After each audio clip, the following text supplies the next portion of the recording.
Welcome to the Brief History Podcast. I'm your host, Andrew Knight. This is part 2, the Syrian Civil War. I strongly suggest you listen to part 1. However, it isn't essential. There is further information, more relevant, up-to-date information in part 2, so you can listen to part 2 without listening to part 1 if you wanted to. This is Brief History Podcast. Comprehensive history packed in under an hour, perfect for your commute home, on your lunch break or in your precious time. Thank you for everybody who's reached out to us over social media recently, specifically to Marcus Staple, Mark Zimmers, Marissa Klashad, Marie Griggs and Heather Isaacs. Your comments were very helpful. Thank you for your kind words. We're across most social networks. We're on Facebook, Instagram, Snapchat and Twitter. We're at B History Podcast for all of those. Please find us, please engage with us. We love hearing from you. Let us know if there's any tips, anything you like or dislike about the podcast. We really want to hear from you. As of other episodes, we have read out your feedback, so we will continue to do so. Please be in touch. If you could leave a 5-star review, it would very much help. It takes seconds, but it really does make a podcast. And like any new podcast, we rely on the generosity of the listeners. So please help us out. Make that your good deed of the day. Leave us a 5-star review. We are on all major podcast directories. Please subscribe. Reason for that is you get notified every time a new episode is released. Leaves you from searching. You guys don't have to do anything further. We're on Apple, we're on Google, we're on TuneIn, Stitcher, all the main places you listen to podcasts, so find us there. In part 1, the Syrian Civil War, we talked about how it was an ongoing multi-sided armed conflict in Syria, fought preliminary between the Ba'athist Syrian Arab Republic, led by President Bashar al-Assad, along with its allies and various forces opposing both the government and another in varying constellations. This unrest in Syria, part of a wave of a wider 2011 Arab Spring protests, grew out of discontent with the Assad government and escalated to armed conflict after protests calling for his removal was violently suppressed. The war is still being fought on several factions: the Syrian government and its international allies, a loose alliance of Sunni Arabrebel groups including the Free Syrian Army, the majority-Kurdish Syrian Democratic Forces, the SDF, Salafi jihadist groups including al-Nusra Front, and the Islamic State of Iraq and Levant, ISIL. A number of countries in the region and beyond either directly involved or provided support to one another faction, namely Russia, Iran and Hezbollah, so supported by Syrian government military, with Russia conducting air operations since September 2015. On the other hand, the US-led international coalition established in 2014 with declared purpose of countering ISIL. They've conducted airstrikes against ISIL in Syria as well as against government and pro-government targets. Turkey, on the other hand, has become deeply involved since 2016 and beyond, actively supporting the Syrian occupation, large swathes of Syria, Northern Syria. International organisations has accused the Syrian government, ISIL and Syrian rebel groups of severe human rights violation, including recent chemical weapons attacks and of many other massacres. This conflict is called a major refugee crisis.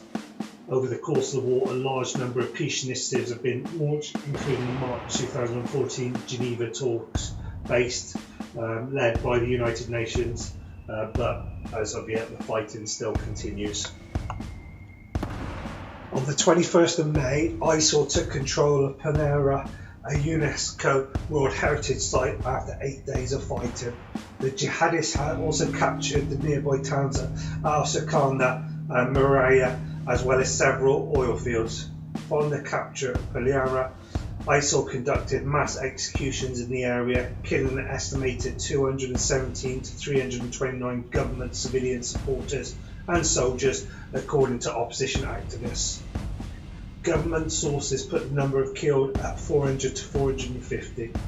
By early June, ISIL reached the town of Hezbollah, which lies on the main road from Damascus to Homs and al-Ḥarb, and reportedly took up positions west of it, creating a potential disaster for the government and raising the threat of Lebanon being sucked further into the war. On the 25th of June, ISIL launched two offences. One was a surprise diversionary attack on Kobani, while the second targeted government-held parts of al-Assad city. The ISIL offensive of al-Assad displaced 60,000 people, with the UN estimating a total of 200,000 would be displaced.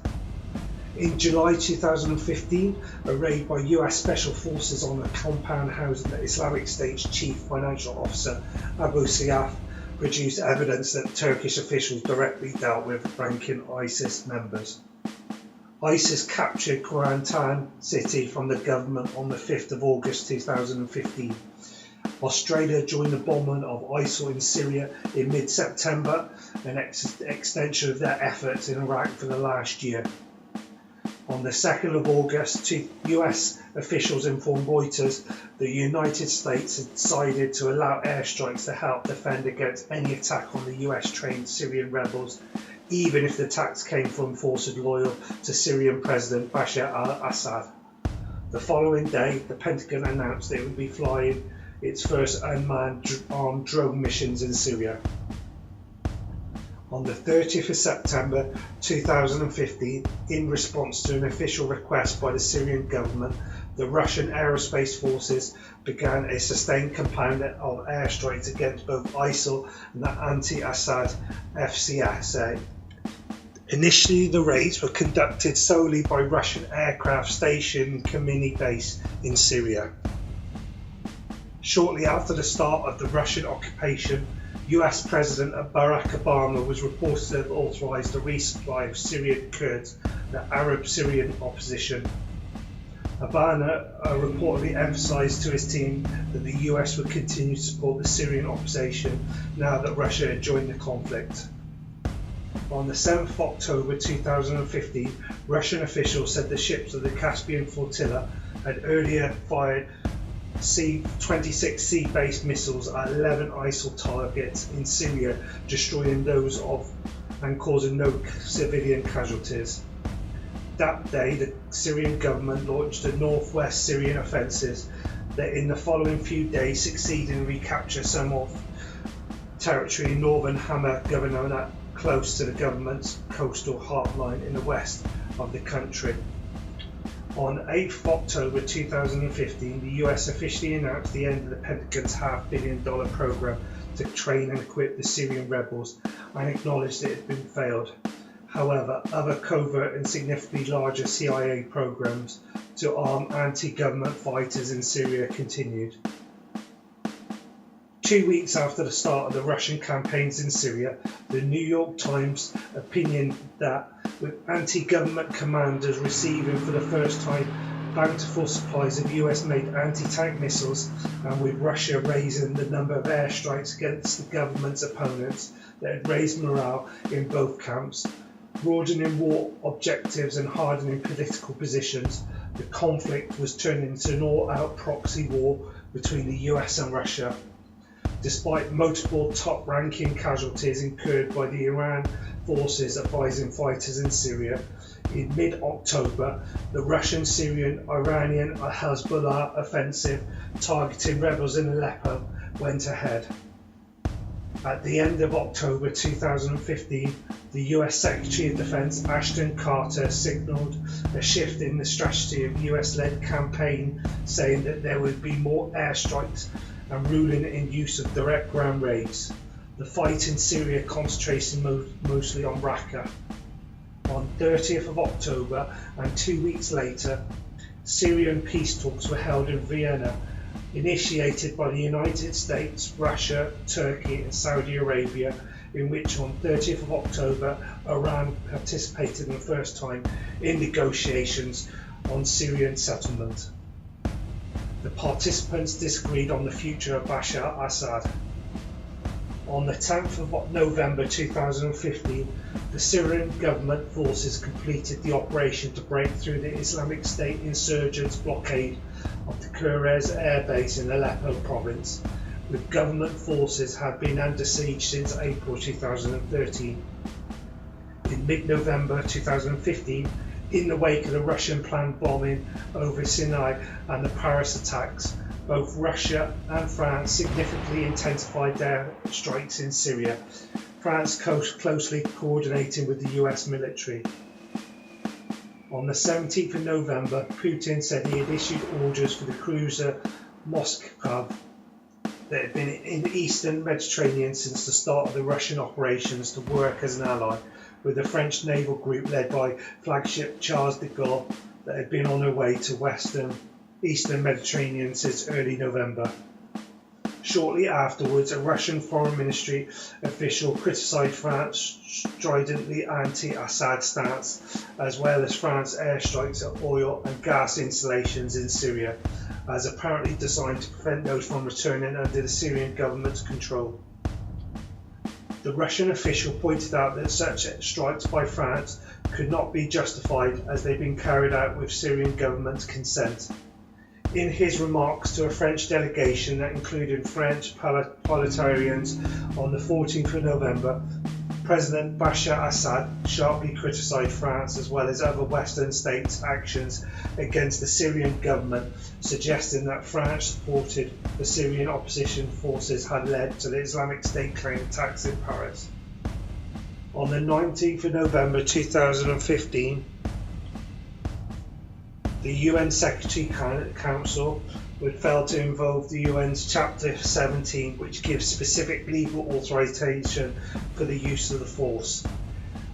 Unanimously passed Resolution 2249 that urged UN members to redouble and coordinate their efforts to prevent and suppress terrorist acts committed specifically by ISIL, also known as Daesh, as well as ANF and all other individuals, groups, undertakings and entities associated with Al-Qaeda and other terrorist groups, as designated by the United Nations Security Council, as many further to be agreed by International Syrian Support Group ISSG and endorsed by the UN Security Council. The adopted resolution was drafted by France and co-sponsored by the UK the following day after Russia introduced an updated version of its previously submitted draft resolution that was blocked by Western powers as seeking to legitimise Assad's authority. On the 24th of November 2015, Turkey shot down a Russian warplane that allegedly violated Turkish airspace and crashed in northwestern Syria, leading to the Russian pilot's death. Following the crash, it was reported that Syrian Turkmen rebels from Syrian Turkmen brigades attacked and shot down a Russian rescue helicopter, killing a Russian naval infantryman. A few days after, Russian aircraft was reported to have struck targets in the Syrian town of Riha in Idlib province that was controlled by the Army of Conquest, causing multiple casualties on the ground.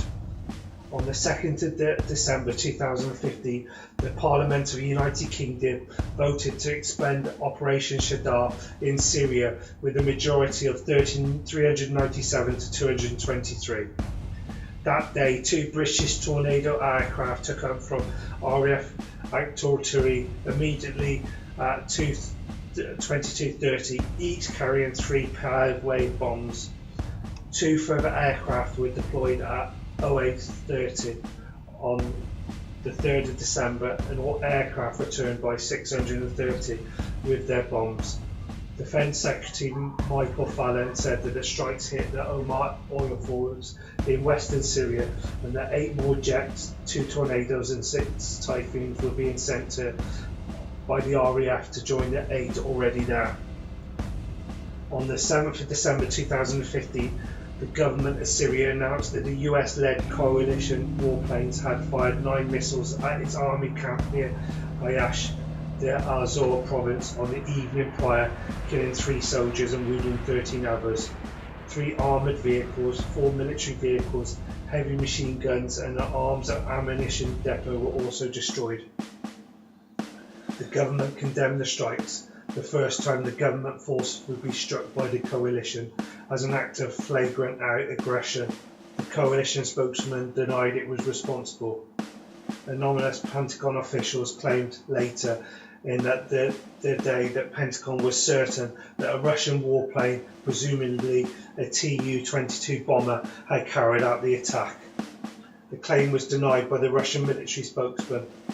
On the 14th of December 2015, Russia's government news media reported that Syrian government forces retook Marj al-Sultan military airbase east of Damascus that had been held by jihadist al-Islam.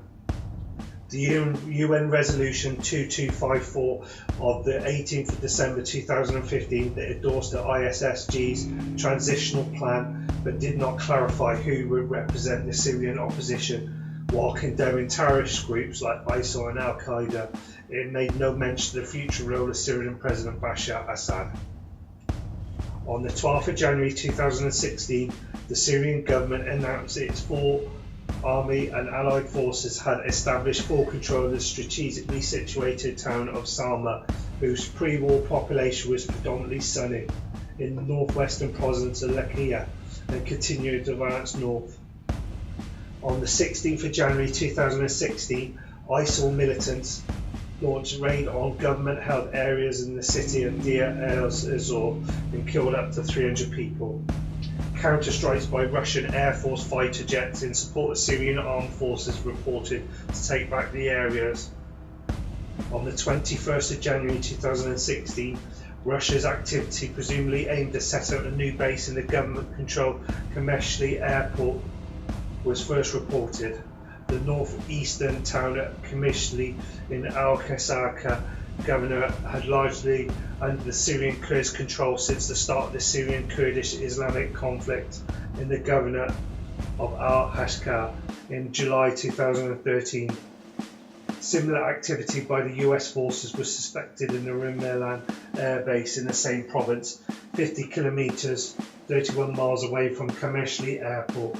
The area is likewise controlled by the US-backed Kurdish People's Protection Units, the YPG. On the 24th of January 2016, the Syrian government announced its forces carrying on with the al-ḥarb offensive had seized the predominantly Sunni populated town of Rabia, the last major town held by rebels in western al-ḥarb province. Russian forces were said to have played an important role in the recapture. The capture of Rabia was said to threaten rebel supply lines from Turkey. By the 26th of January 2016, the Syrian government established full control of the town of al-Shikar Masjid in the Darara governor, thus completed the operation that had begun in late December 2015. The town's capture by the Syrian government was marked as, quote, turning off the tide in the Syrian war, end quote, by Al Jazeera. On the 26th of February 2016, the United Nations Security Council unanimously adopted Resolution 2268 that endorsed a previously brokered US-Russia deal on a cessation of hostilities. The ceasefire started on the 27th of February 2016 at 0000 hours Damascus time. The ceasefire does not include attacks on UN-designated terrorist organisations.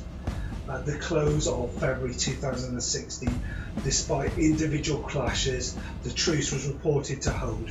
By the end of March, the Syrian government forces, with support from Russia and Iran, successfully captured Palmyra from the ISIL. By early July 2016, the truce was said to have mostly unravelled. Violence again escalated and the fighting between all major parties to the conflict continued. At the end of July 2016, the fighting between the government and the Islamic rebels in and around Aleppo intensified. On the 12th of August 2016, the Syrian Democratic Forces fully captured Manbij from ISIL, Some days later, the SDF announced a new offensive towards al-ḥarb, which could eventually connect the Kurdish regions in northern Syria. A few days after the Battle of al-Assad began, on the 22nd of August, the Kurdish YPG, having captured Gawara, the only major Arab neighbourhood in Hasakeh, had been in government hands, launched a major assault to seize the last government-controlled areas of northeastern Syria city of Askaki, after a Russian mediation team failed to mend the rift between the two sides. The next day, the capture of the city was completed. A few days prior, the Pentagon admonished the Syrian government against interfering with coalition forces or partners in that region, adding that the US had the right to bend its troops. On the 24th of August 2016, Turkey's armed forces invaded Syria in Jabalas area controlled by ISIL, starting that the Turkish government called Operation Euphrates Shield, aimed against, according to a statement, both the ISIS and Kurdish, quote, terror groups that threatened our country in northern Syria, end quote. The Syrian government denounced the intervention as a blatant violation of its sovereignty and said that, quote, fighting terrorism isn't done by ousting ISIS and replacing it with other terrorist organisations backed directly by Turkey, end quote. The PYD leader, Salih Muslim, said that Turkey was now in the Syrian quagmire and would be defeated like ISIS. Speaking in Ankara the same day, US Vice President Joe Biden indirectly endorsed Turkey's move and said that the US had made it clear to the Syrian Kurdish forces they should move back east across the Euphrates or lose US support. As Turkish troops and the Turkish-aligned Syrian rebels took control of Jarablus and moved further south towards the Syrian town of Manbij, they clashed with the Kurdish YPG, which led the US officials to voice concerns and issued a warning to both sides. On the 29th of August, US Defense Secretary Ash Carter specified that the US did not support Turkey's advance south of Jabalas. The warning, as well as an announcement by the US of tentative ceasefires between the Turkish forces and the Kurds in the area of Jarablus, was promptly and angrily disposed by Turkish officials. However, combat between the Turkish forces and the SDF died down, and instead Turkish forces moved east to confront ISIS. In the meantime, the SDF, including Western volunteers, continued to reinforce Manbij. At sunset on the 12th of September 2016, a US-Russian brokered ceasefire came into effect. 5 days later, the US and other coalition members jet-bombed Syrian Army positions near Deir ez-Zor, reportedly by accident, but with Russian contending that it was an international, killing at least 62 Syrian troops that were fighting ISIL militants.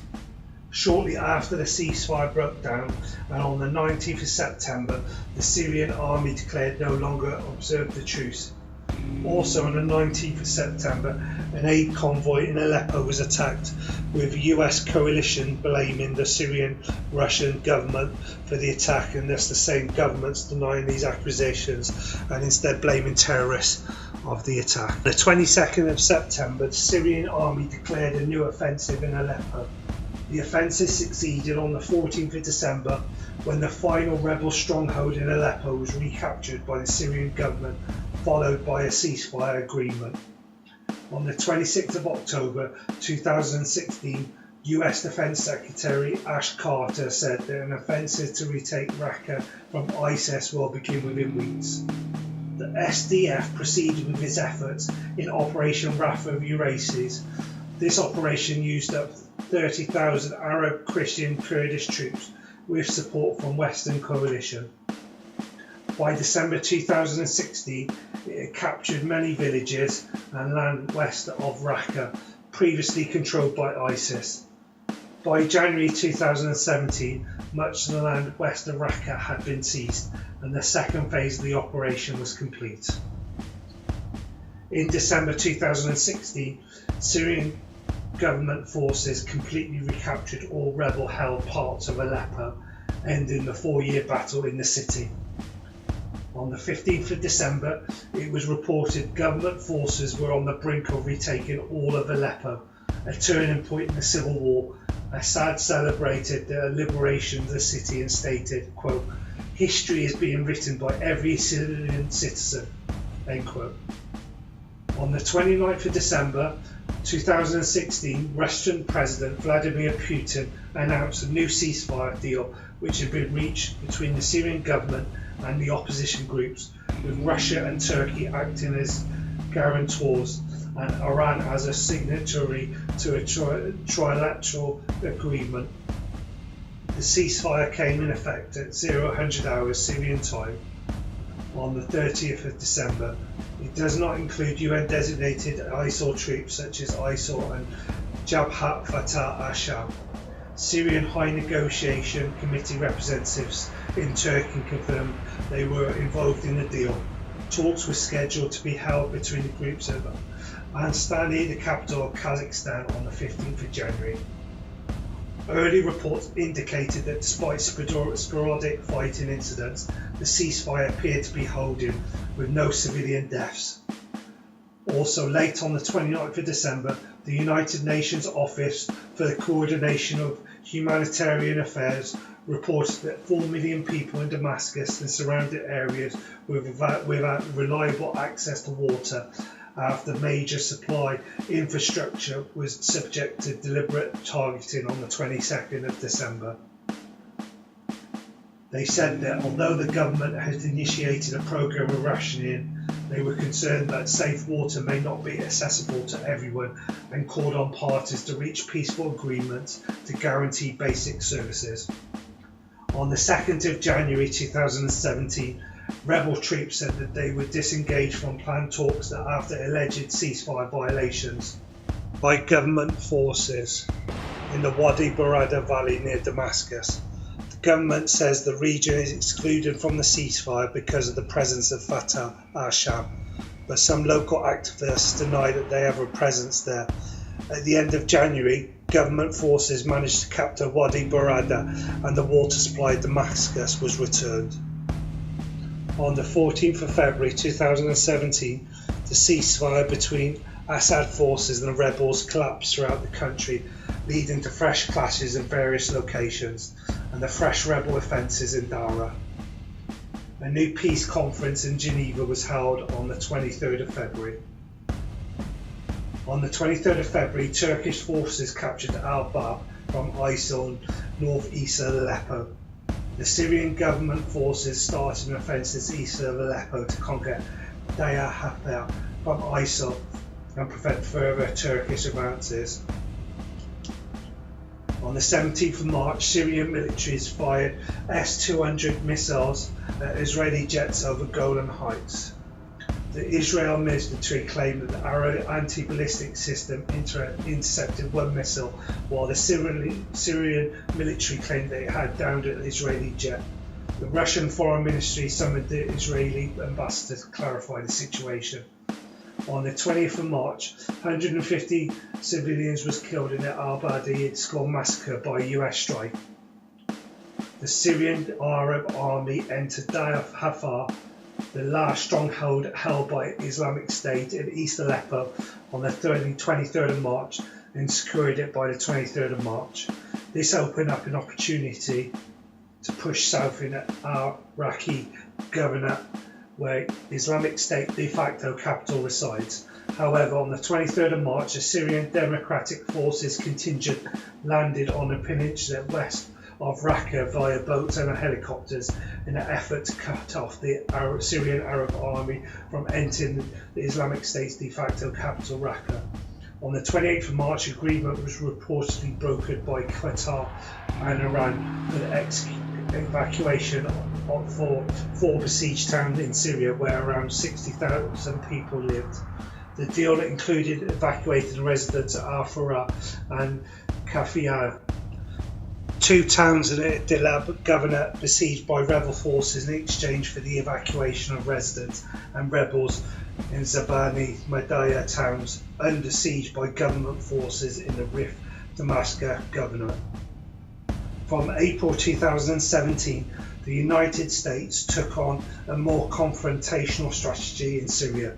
After the chemical attack on Khan Shaykhur, which American officials blamed on the Syrian government, warships of the US Navy launched 59 Tomahawk missiles at the Syrian government Surat air base, which was said to be the source of the chemical attack. The American attack, taking place on the 7th of April, was the first officially announced deliberate attack on Syrian government forces. Due to be launched without authorization from the United States Congress or United Nations Security Council, the strike triggered an emergency UNSS meeting initially requested by Bolivia and supported by Russia. A spokesman for Vladimir Putin stated that Russian president viewed the US attack as, quote, an act of aggression against a sovereign country, violating the norms of international law and under a trumped-up pretext at that, end quote. This view was shared by Deborah Perstein, who had suggested the US military strikes against Syrian government forces violated the UN Charter, a cornerstone of international law which has been ratified by the US and thus binding on the US. In response, the US representatives at the UNSC emergency meeting said that, quote, the moral stain of the Assad regime could no longer go unanswered, end quote. American forces would struck the Syrian military again on the 13th of May when a Syrian army convoy advanced in the vicinity of the border town of al-Tanaf, which hosted a US-controlled airbase used for training of anti-government forces, came under attack by US fighter jets. Nevertheless, the Syrian government's desert offensive continued, and on the 9th of June, government forces secured a part of the Syrian-Iraqi border for the first time since 2015. This isolated the al-Tanaf rebel area from Daesh-held territory, the capture of which was stated as an official objective by both the rebels and the US forces. Meanwhile, intensive fighting between the government forces and rebel groups that began north of Hama on the 21st of March continued. By the 29th of March, the SAA, which had halted the rebel offensive at the outskirts of Hama, began a counterstroke. On the 16th of April, had reversed all rebel gains. They proceeded to launch a smaller assault of their own, and by the end of April had captured the towns of Halfaya and Taiba al-Imam. On the 12th of April, the agreement to exchange the inhabitants of the rebel towns of Zar, Badani and Madaya with the inhabitants of the pro-government towns of Afua and Kafaya began to be implemented. On the 15th of April, a convoy of buses carrying evacuees from Al-Fiyah and Kafiyah was attacked by a suicide bomber in Aleppo, killing more than 126 people. On the 24th of April, the Turkish Air Force conducted several airstrikes on YPG and YPJ positions near al-Mikhailiyah, killing at least 20 of their fighters. The attacks were condemned by the US. On the 4th of May 2017, Russia, Iran and Turkey signed an agreement in Astana to create 4 de-escalated zones in Syria. The 4 zones included Idlib, Governor, the northern rebel-controlled parts of Homs, Governor, the rebel-controlled eastern Ghouta and the Jordan-Syria border. The agreement was rejected by some rebel groups, and the Democratic Union Party also denounced the deal, saying that the ceasefire zones were, quote, dividing Syria up on a sectarian basis, end quote. The ceasefire came into effect on the 6th of May. On the 7th of July 2017, the US, Russia and Jordan agreed to ceasefire in part of southwestern Syria. Russia gave assurances that Assad would be abided by the agreement. On the 19th of July 2017, it was reported that Donald Trump administration had decided to halt the CIA program to equip and train anti-government rebel groups, a move sought by Russia. On the 5th of September 2017, the government Central Syria offensive culminated in the breaking of the 3-year ISIL siege of Deir al-Zor, with active participation of Russian aviation and navy. This was followed shortly thereafter by the lifting of the siege of the city's airport. On the 17th of October 2017, after 4 months of fierce fighting, the US-led coalition's bombardment, the Turkish-dominated Syrian Democratic Forces announced they had established full control of the city of Raqqa in northern Syria, previously the de facto capital of ISIL. At the end of October, the government of Syria said that it still considered Raqqa to be an occupied city that can, quote, only be considered liberated when the Syrian Arab Army entered it, end quote. By mid-November 2017, the government forces allied militia established full control of Deir al-Zor and captured the town of Abu Kamal in eastern Syria near the border with Iraq and Iraq's town of al-Ḥarb, which was concurrently captured from ISIL by the Iraq government. On the 28th of November 2017, it was reported that China will be deploying troops to aid Syrian President Bashar al-Assad. On the 6th of December 2017, Russian government declared Syria to be, quote, completely liberated, end quote, from ISIL. On the 11th of December, Russian President Vladimir Putin visited the Russian base in Syria, where he announced that he had ordered the partial withdrawal of forces deployed to Syria. On the 26th of December, Russian Defense Minister Sergei Shoigu said that Russia has set about, quote, forming a permanent grouping, end quote, at its naval facility at Tartus and Hamayan Air Base. 2 days later, Russian Foreign Minister Sergei Lavrov said that Russia believed that the US forces must leave Syrian territory completely once the remnants of the terrorists were completely eliminated, and that would happen very soon. In January-February 2018, the Syrian Army and its allies continued to advance against the forces Tahrir al-Sham and other rebels in Hama government. Meanwhile, on the 20th of January, the Turkish military began a cross-border operation into Kurdish majority Afrin canton and Atal Rafika area of Shabab canton in northern Syria against the Turkish-led Democratic Union Party in Syria, PYD, its armed wing People's Protection Unit YPG and Syrian Democratic Forces SDF positions. On the 10th of February 2018, the Syrian Air Defense shot down an Israeli F-16 fighter jet in response to a cross-border raid conducted by Israel on Iranian targets near Damascus through Lebanese airspace. The pilot survived the crash but had been transported for treatment. On the 21st of February 2018, the government began an operation to capture rebel Al Ghouta east of Damascus. The operation started with an intensive air campaign. On the 18th of March 2018, on the 58th day of the Turkish military operation in Afrin, the Turkish-backed Free Syrian Army, the TFSA, and the Turkish Armed Forces captured Afrin from the YPG and the YPJ, with the Kurds putting up little resistance. Shortly after the capture, the TFSA militants looted parts of the city and destroyed numerous pro-Kurdish symbols as Turkish army troops solidified control by raising Turkish flags and banners over the city. Thank you for listening to part 2 of the Syrian Wars by the Brief History podcast. I've been your host, Andrew Knight. Thank you for the music, producing and sound by Harry Edmondson. Please listen to episode 3 where we'll conclude the Syrian Wars. We'll also talk about the recent Douma chemical attacks and the missile strikes from April 2018. Once again, thanks for listening. Please leave a 5-star review. Only takes seconds, but it really does help. As I always say, the success of any new podcast relies on its listeners. Please be generous. Think of it good. Your good deed of the day.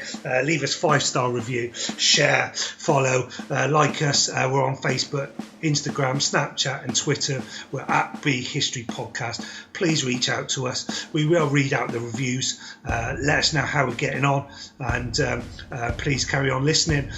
We are on all major iPod podcasts and Apple. We're on all the major directories. Please subscribe, and you'll get notified when our next episode is released. We do release on a Tuesday every week, so look out for part 3 next week. I'm really interested to hear what you think of part 2 and part 1 already. And this has been the Brief History Podcast. Brief history, comprehensively packed in under an hour, perfect for your commute home, on your lunch break or in your precious time. Bye.